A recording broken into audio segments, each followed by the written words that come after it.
Balloon அக்கா என்ற பெயரில் பிரபலமான பெண் மீது பல்வேறு புகார்கள் எழுந்த நிலையில் தற்போது சிறுவர்களின் பெற்றோர் உள்ளிட்ட 60 பேர் பலர் களத்தில் இறங்கியிருக்கும் சம்பவம் தமிழக அளவில் சமூக வலைதளங்களில் பேசுபொருளாக மாறியிருக்கிறது. மேலும் 3 ஆண்டுகள் முதல் 5 ஆண்டுகள் வரை இவரை சிறையில் வைக்க வாய்ப்பிருப்பதாக கூறப்படுவதால் விஷயம் மிகவும் தீவிரமாக பார்க்கப்படுகிறது. சமூக வலைதளங்களில் பலூன் அக்கா என்ற பெயரில் பிரபலமான அறியப்படுகிறார்.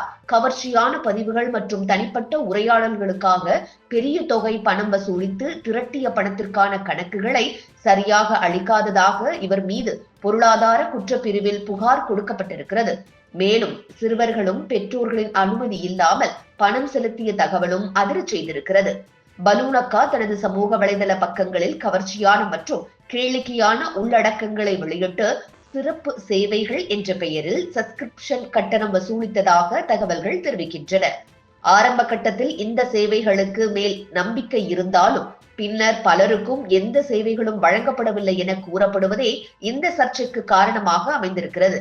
குறிப்பாக இதில் சிறுவர்கள் சிலரும் சமூக வலைதளங்களில் மயங்கி தங்களின் பெற்றோரின் சேமிப்பு கணக்கில் இருந்து பணத்தை அவர்களுக்கு தெரியாமல் செலுத்தியுள்ளார்கள்.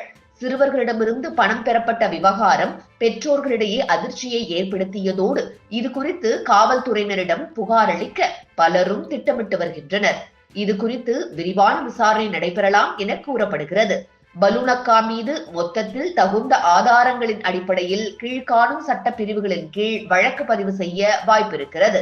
மோசடி குற்றம் செக்ஷன் 420 ஐபிசி, பொய்யான வாக்குறுதிகளை வழங்கி மக்களிடமிருந்து பணம் திரட்டல், பொருளாதார மோசடிகள் தடுப்புச் சட்டம் PMLA, திரட்டிய பணத்தை சட்டவிரோதமாக பயன்படுத்துதல், சிறுவர்கள் பாதுகாப்பு சட்டம் போக்சோ ஆக்ட், சிறுவர்களை தவறாக பயன்படுத்தி பணம் பெற்றல், தகவல் தொழில்நுட்ப சட்டம் செக்ஷன் 66D, இணையதளத்தின் மூலம் பொய்யான வாக்குறுதிகளை அளித்தல். இந்த குற்றச்சாட்டுகளுக்காக தண்டனைகளில் 7 ஆண்டுகள் சிறை, 3 ஆண்டுகள் முதல் ஆயுள் தண்டனை மற்றும் அதிக அபராதம் விதிக்கப்படும். சமூக வலைதளங்களில் கவர்ச்சியான விளம்பரங்களை நம்பி பலர் எளிதில் மோசடிக்கு ஆளாகின்றனர். பெற்றோர்கள் மற்றும் சமூக ஆர்வலர்கள் இந்த விவகாரம் குறித்து காவல்துறைக்கு புகார் அளிக்க தயார் நிலையில் உள்ளனர். இது போன்ற சம்பவங்களை தவிர்க்க மக்கள் எச்சரிக்கையாக இருக்க வேண்டும் என்றும் சந்தேகத்திற்கு இடமான செயல்பாடுகளில் ஈடுபடக்கூடாது என்றும் வலியுறுத்தப்படுகிறது. இந்த சம்பவம் சமூக வலைதளங்களில் ஒவ்வொரு பயனாளர்களுக்கும் ஒரு எச்சரிக்கையாக மாறி இருக்கிறது. இளைஞர்கள் மற்றும் பெற்றோர்கள் சமூக வலைதளங்களில் எந்த செயல்பாடுகளிலும் மிகுந்த எச்சரிக்கையுடன் செயல்பட வேண்டும் என கேட்டுக் கொள்ளப்படுகிறது. இவர் கைது செய்யப்படலாம் என கூறப்படும் தகவல் குறித்தும் இது சரியா தவறா என்பது குறித்தும் உங்கள் கருத்துக்களை பதிவு செய்யுங்கள். இதுபோன்று முக்கிய நிகழ்வுகள், அரசியல் தகவல்களை ஆழமாகவும் மாறுபட்ட கோணத்திலும் அறிந்து கொள்ள மறக்காமல் உங்கள் IND தமிழ் 24x7 பக்கத்தை பின்பற்றிக் கொள்ளவும். உங்கள் ஒவ்வொரு ஆதரவும் இதுபோன்று பல நிகழ்வுகளின் பின்னணியை அறிய உதவும்.